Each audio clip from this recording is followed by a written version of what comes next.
So guys, mayroon na naman akong ituturo sa inyo guys na tungkol naman to sa paggamit ng soldering iron. Ito, soldering iron, tapos wire. So meron tayong soldering iron, soldering paste, wire. Tapos, so ito yung panginang natin guys. So mainit na to. So agawitin na natin siya. So, ang gagawin natin guys, babalatan muna natin siya.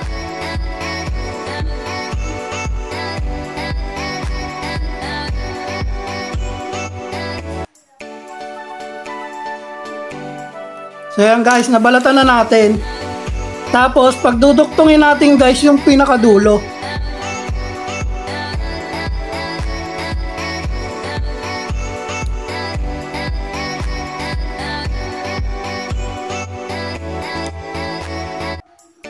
So ayan guys, nadugtong na natin yung dalawang dulo. Ngayon, gagawin natin, kukunin natin yung soldering natin. Tapos, itong soldering paste. Yung soldering iron natin, isasawsaw natin dito sa soldering paste.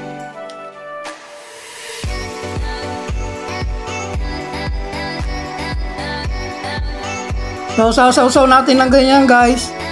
Tapos, pag nasawsaw mo na siya na guys, ngayon, ididikit mo ngayon siya dito sa wire na nabalatan.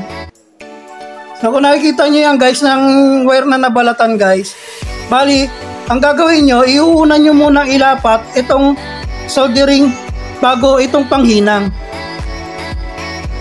Para matunaw siya guys.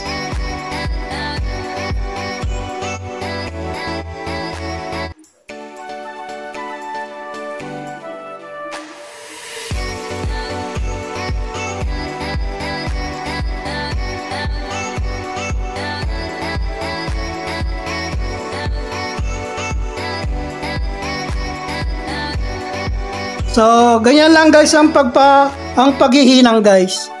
So, napakadali lang guys. Ayan. So, naidikit na natin guys yung dalawang wire na gamit natin ng soldering iron, soldering paste, at itong panghinang natin.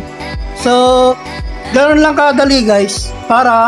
Tapos talagyan na natin siya ng electric tape.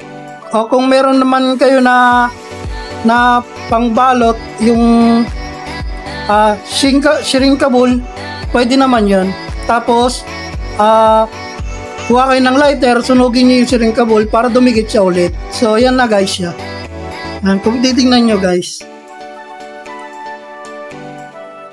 yan. So napagdikit na natin guys. Yan, ganyan lang paghinang. So kasi kung papanoorin mo sa YouTube guys, sa YT, hindi nila yung iba kasi hindi pinapakita ito. Hindi ito pinapakita guys.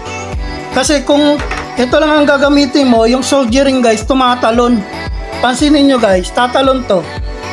Kung itatapat natin dito, tatalon yung itong soldering natin. Ayan o.